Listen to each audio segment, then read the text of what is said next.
So, Kelly, it's International Women's Day today. Punch the air. And a day in which we're celebrating the massive achievements of women all over the world. Women like yourself, you know, who are making massive strides to ensure the protection of refugees, particularly women and girls. So, I'm Kate Blanchett. And I'm Kelly Clements, the Deputy at UNHCR. Now that is a big job. That is a massive job. How did you get that job? And how do you weave that into your everyday life? I mean, it's a remarkable responsibility. So, I mean, firstly, I suppose, what inspired you to get into the job? You know, Kate, this is a journey that began a lot earlier than starting this position as the deputy in this amazing organization. 28 years ago. Somehow walking into it in terms of serendipity and the field and the work that this organization is doing, you know, in so many places around the world. I think 130 countries we're in now.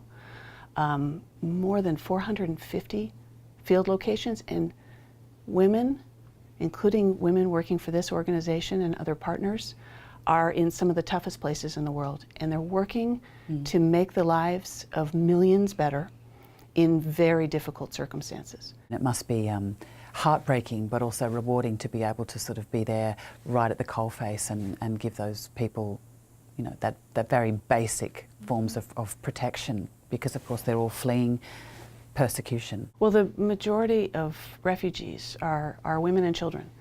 And some of the greatest needs that we see when we're out in the field, sometimes right at the border as people are crossing, is what those immediate needs are. You asked earlier about what has motivated or what has inspired, and some of the work of this agency to be sure that we've got the systems in place so that women have a voice, that they're actually able to control how they take care of their families, and hopefully get their families back on their feet very quickly. They've been through some enormous traumas, yes, horrible experiences, and then through it all, incredible resilience. It was really interesting when I was in Azraq camp. I took my then 9-year-old son with me, and my son was a bit nervous because, you know, the world out there has a lot of stereotypes and cliches which are, you know, often false about refugees. But the minute he went in there were, you know, there were other boys and girls, and he was out there playing soccer with them, and there was no point of difference. And just seeing that as a mother, you know, the way that life goes on for refugees, they have to you know, make a life, and make a life they do. So I mean, you have an extraordinary job, and you know, obviously working with an amazing team. But as a woman, have you had any particular challenges either getting into this line of work or, you know, during your time here at the organization?